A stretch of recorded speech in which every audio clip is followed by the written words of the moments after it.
Everyone, welcome to Anubha study facts. आज हम बात कर रहे हैं गाइस 22 फरवरी को जो सुबह की शिफ्ट में आपका पेपर हुआ था उसका पार्ट 2 करने वाले हैं।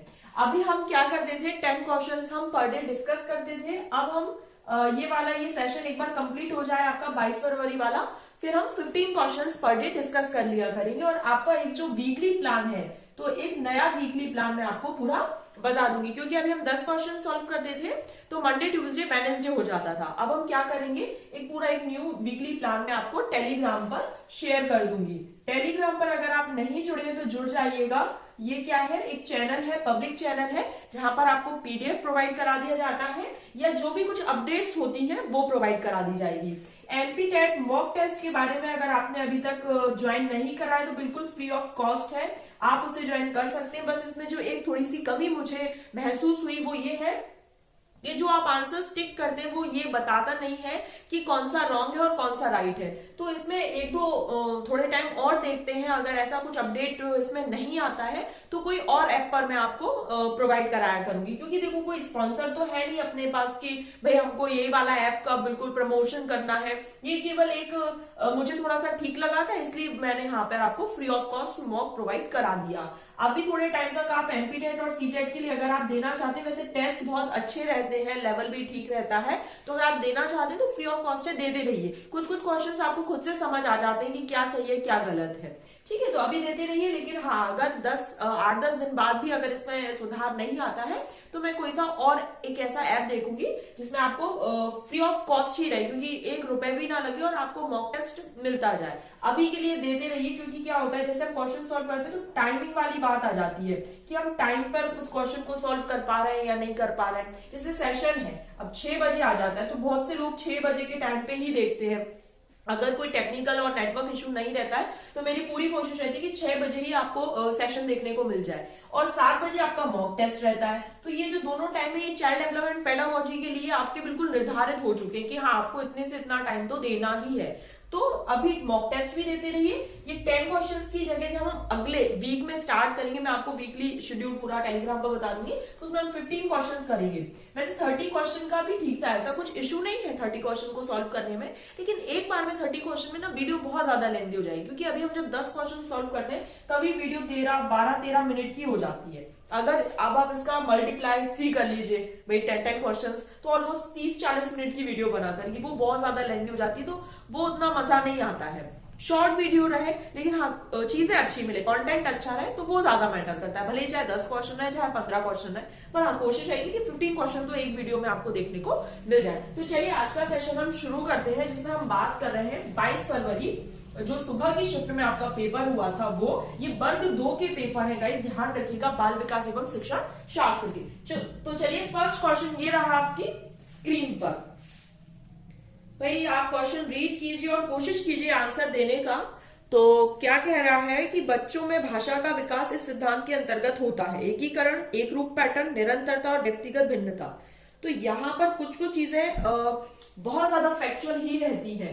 तो यहाँ पे यूनिफॉर्म पैटर्न कैसा रहता है, जैसे बच्चा है तो सारे बच्चे क्या है पहले वंस लेवल वर्ड बोलते हैं। ऐसा तो है नहीं कि पूरा नाम उन्होंने जैसे अनुभा बोलना स्टार्ट कर दिया होगा मैंने अपने ही नाम को शुरू से, पहले आ बा पा ऐसे 1 वर्ड्स लेवल, फिर भाई हम 2 वर्ड पर आए होंगे, फिर 3 वर्ड पर आए होंगे। ऐसे जब बच्चा 3 से 4 साल का या 3 साल का, कुछ में बहुत जल्दी हो जाता है कुछ बच्चों में, लगभग 3 साल तक के बच्चे को अगर आप पूरा प्रोनाउंस करवाएंगे तब जाके वो बोल पाएगा। तो यूनिफॉर्म पैटर्न रहता है, हर बच्चे में ऐसा ही रहेगा कि पहले वो 1 वर्ड्स लेवल बोलेगा, मतलब एक शब्द बोलेगा, एक अक्षर बोलेगा, फिर वो पूरा एक वर्ड बोलेगा। तो इस तरीके से यूनिफॉर्म पैटर्न इसका आंसर होगा। चलिए नेक्स्ट क्वेश्चन ये रहा आपकी स्क्रीन पर। नेक्स्ट क्वेश्चन क्या है, प्रत्यक्ष विधि को इस रूप में भी जाना जाता है। प्रत्यक्ष विधि को किस रूप में जाना जाता है, तो नेचुरल। भाई प्रत्यक्ष क्या है, डायरेक्ट, और नेचुरल क्या होती है, जो चीजें डायरेक्ट होती हैं, नेचुरल। जैसे आपने भी देखा होगा ना प्रत्यक्ष, इसमें क्या होता है, जैसे आप इंग्लिश सिखाना चाहते हैं तो प्रत्यक्ष विधि में क्या होता है, आप इंग्लिश बोलकर ही इंग्लिश सिखाएंगे। लेकिन बहुत सारी जगह क्या होता है, पहले हिंदी में वर्ड सेंटेंस बोला जाता है, फिर उसको बोला जाता है कि आप उसको अंग्रेजी में ट्रांसलेट करें। That is not direct method. याद रखना, जिस चीज में, जिस लैंग्वेज में आप सिखाना चाह रहे हो, टारगेट लैंग्वेज जैसे आप बोलने लगते हैं, तो आप उसी का यूज करोगे। ठीक, चलिए नेक्स्ट क्वेश्चन ये रहा आपकी स्क्रीन पर। नेक्स्ट क्वेश्चन क्या है, सहयोगी अधिगम में ये बेहतर है कि छात्र डैश के माध्यम से जाएं, self assessment, formative, peer assessment और समेटिव असेसमेंट। तो देखो कोलैबोरेटिव लर्निंग की बात हुई है। कोलैबोरेटिव लर्निंग की बात किसने की है? कोलैबोरेटिव लर्निंग की बात की है वाइगोत्स्की ने। याद रखना, वाइगोत्स्की ने कोलैबोरेटिव लर्निंग की बात की है। कोलैबोरेटिव लर्निंग मतलब आप चीजें सहयोग से सीखते हो। तो यहाँ पर पीयर असेसमेंट, पीयर्स क्या होते हैं? जो आपके सहपाठी होते हैं, जो आपके साथ पढ़ते हैं। ये जो टर्म्स हैं ये वाइगोत्स्की ने दिए हैं। तो अगर आपने वाइगोत्स्की की थ्योरी नहीं देखी है तो चैनल पर अपलोडेड है। वो क्या है, जो सेशन है थ्योरी वाले, वो सीटेट और एमपीटेट दोनों के लिए इक्वली यूजफुल है। 21 या 20 वीडियोस है उसमें अपलोडेड। पूरा एक प्लेलिस्ट बनाया हुआ है सीडीपी फुल कोर्स के नाम से, सीडीपी फुल कोर्स बाय अनुभव स्टडी फैक्ट। और अभी एक नई प्लेलिस्ट बना दी गई है सीडीपी चैप्टर वाइज। ठीक है, तो ये जो सेशंस है ये इसीलिए है ताकि आपके कंसेप्ट्स क्लियर होते जाए। उसके बाद अगर आप ये एमसीक्यूज करोगे तो बहुत हद तक, मतलब जैसे 30 में से 8-10 तो बहुत अच्छे से इजीली बनने लगेंगे, और ये प्रैक्टिस के बाद 10-15 बनने लगेंगे। थ्योरीज देखोगे तो और बनने लगेंगे, ऐसे करके 25+ तो बिल्कुल बनने ही लगेंगे। बस थोड़ी सी आप लोग भी मेहनत कीजिए, और यहाँ पर जो मैं सेशंस लेकर आ रही हूँ उनको पढ़े देख लिया कीजिए। चलिए नेक्स्ट क्वेश्चन ये रहा आपकी स्क्रीन पर। नेक्स्ट क्वेश्चन क्या है, क्या कहता है नेक्स्ट क्वेश्चन कि जो रेटिंग स्केल है वो यूज की जाती है किसको मापने के लिए? इंटेलिजेंस, एटीट्यूड, अचीवमेंट और स्किल। तो यहाँ पर एटीट्यूड इसका बिल्कुल फैक्चुअल सा आंसर है कि जो रेटिंग स्केल है वो एटीट्यूड मापने के लिए यूज की जाती है। चलिए नेक्स्ट क्वेश्चन ये रहा आपकी स्क्रीन पर। नेक्स्ट क्वेश्चन क्या है कि निम्नलिखित में से कौन सा विकार एक अतिरिक्त 21वें गुणसूत्र के कारण होता है? तो ये साइंस का क्वेश्चन है, डाउन सिंड्रोम। डाउन सिंड्रोम ये क्या है? इस तरीके से क्वेश्चंस पूछ लिए जाते हैं, गुणसूत्र वाले क्वेश्चंस आपसे साइकोलॉजी में पूछ लिए जाते हैं। जैसे पेयर पूछ लिया तो 23 पेयर है, अगर पेयर नहीं पूछा तो 46 क्रोमोसोम है, हेरिडिटी की बेसिक यूनिट क्या है? जीन है। तो क्वेश्चन इस तरीके से एक क्वेश्चन तो आपको देखने को मिल ही जाएगा हर सेट में। अगर हमने अभी 2-3 सेट डिस्कस करे हैं और अगर आपने जो देखा है, आप लोग साथ में जुड़े हैं, तो आपको पता होगा कि ये वाले क्वेश्चंस पूछ लिए जाते हैं। चलिए नेक्स्ट क्वेश्चन ये रहा आपकी स्क्रीन पर। नेक्स्ट क्वेश्चन क्या है कि निम्नलिखित में से क्या होगा यदि पहले कार्य की उत्तेजना दूसरे कार्य में समानता से अधिक हो? अधिक हो तो देखो, नो ट्रांसफर ये वाला ऑप्शन गलत हो जाएगा। Extent of transfer will be minimum ये भी गलत हो जाएगा। विल बी लेस ये भी गलत हो जाएगा। विल बी ग्रेटर, तो देखिए फोर्थ ऑप्शन इसका बिल्कुल सही हो गया। ग्रेटर वाली बात है, जब वो बोल रहा है कि उससे चीजें बढ़कर हो रही है पहले वाले से, तो ऑब्वियसली बात है कुछ चीजें तो बहुत इजी भी आती है, ऐसी बात नहीं है। तो अगर हम एमपीटेट के प्रीवियस ईयर पेपर को डिवाइड करें, जो 30 क्वेश्चंस आते हैं, जिसमें हम ऐसे सोच लें कि 20 क्वेश्चन तो बिल्कुल आपके फैक्चुअल आते हैं और 10 क्वेश्चन आपके कंसेप्चुअल आते हैं, तो इसमें भी अगर हम कैटेगरी डिवाइड करें तो 4 से 5 क्वेश्चन तो बहुत इजी आ जाते हैं कि क्वेश्चन का अगर आपको आंसर नहीं भी पता है, लेकिन अगर आपने क्वेश्चन अच्छे से समझ लिया तो आप बहुत अच्छे से हिट कर पाएंगे। और आई होप आज आपको आवाज भी ठीक आ रही हो। एक्चुअली मैं कोशिश कर रही हूँ अपनी तरफ से कि आवाज जो है वो एक तो प्रॉपर आनी चाहिए और जो साउंड क्वालिटी है वो भी ठीक रहे, आप लोग तो उस चीज तक पहुंचे, आप लोगों को अच्छे से समझ भी आए। तो कंसेप्चुअल में भी क्या होता है, बहुत कंसेप्चुअल तो क्वेश्चन वैसे भी भाई कंसेप्ट पर बेस्ड है, जहां आपको ये बताना है कि शिक्षक किस तरीके से पढ़ाएगा, बच्चों में अगर ये कमी है तो कैसे दूर करोगे। तो यहाँ पे भी 4 से 5 क्वेश्चन बहुत इजी बन जाते हैं। मतलब 10 क्वेश्चन तो आपके बिना पढ़े, अगर जो कोई पढ़ के नहीं भी जा रहा है तो 30 में से 10 नंबर तो वो ऐसे भी ला सकता है। बस ये थोड़ी सी हम प्रैक्टिस करेंगे और कोशिश हमारी ये रहेगी कि हमारे नंबर 25+ आए। भाई 30 में से 30 जिसके आ रहा है वो बहुत अच्छी बात है, 27-28 आ रहे हैं बहुत अच्छी बात है, बट 25+ हमारी ये कोशिश रहेगी कि ये जो सेशन है कम से कम, मैं इसमें बोल रही हूँ आपके कम से कम 100 सेशन हो जाएंगे इसी में एमपीटेट प्रीवियस ईयर पेपर, क्योंकि 40 सेट पेपर तो है ही। और अगर हम 40 सेट पेपर, क्योंकि 15-15 सेट पेपर कर रहे हैं, तो आराम से 80 होगा और लगभग 20 पहले से अपलोडेड है। 100 सेशंस आप बस देखते जाइए, धीरे धीरे पढ़ते जाइए, थ्योरी के सेशंस भी कवर करते जाइए और अपनी जो भी आपने बुक ले रखी है उससे एमसीक्यूज की प्रैक्टिस करते जाइए। चलिए नेक्स्ट क्वेश्चन ये रहा आपकी स्क्रीन पर।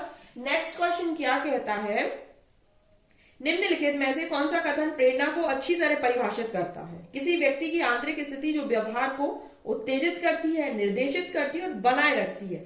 बिल्कुल सही बात। मोटिवेशन क्या है? आपने देखा होगा हम बहुत ज्यादा मोटिवेटेड फील करने लगते हैं और उस काम को पहले तो ये समझ लीजिए इसका फर्स्ट ऑप्शन बिल्कुल सही है।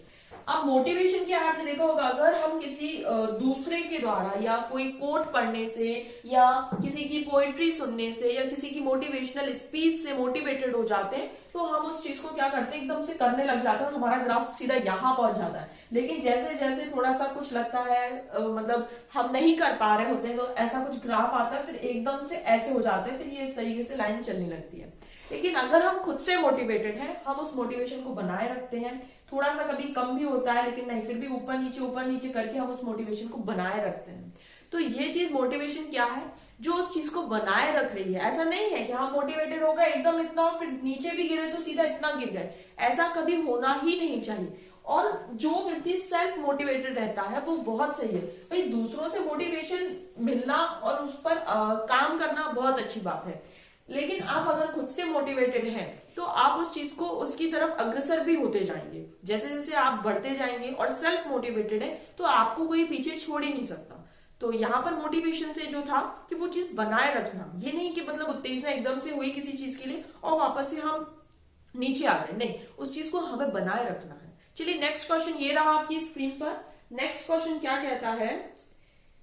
नेक्स्ट क्वेश्चन है कि निम्नलिखित में से कौन सा एक संबंधात्मक अधिगम शैली की विशेषता नहीं है? Sequential thinking, perception of information as a part of a whole, intuitive learning और improvisation। तो sequential learning इसका सही आंसर है। देखिए मैंने कहा था कुछ चीजें फैक्चुअल आती है तो ये थोड़ा सा आपको उसके लिए प्रिपेयर रहना पड़ेगा। इस क्वेश्चन का फर्स्ट ऑप्शन बिल्कुल सही है। चलिए नेक्स्ट क्वेश्चन ये रहा आपकी स्क्रीन पर। नेक्स्ट क्वेश्चन क्या है? सेकंड लास्ट है। निम्नलिखित में से कौन सी थेरेपी माता पिता को अपने बच्चों के लक्षणों को नियंत्रित करने और प्रबंधित करने के लिए दी जाती है, जिनके बच्चे विशेष रूप से आचरण विकार, मतलब उनको कोई प्रॉब्लम है? तो देखो फर्स्ट ऑप्शन ही हमारा आंसर कैसे हो गया? Parent training programme.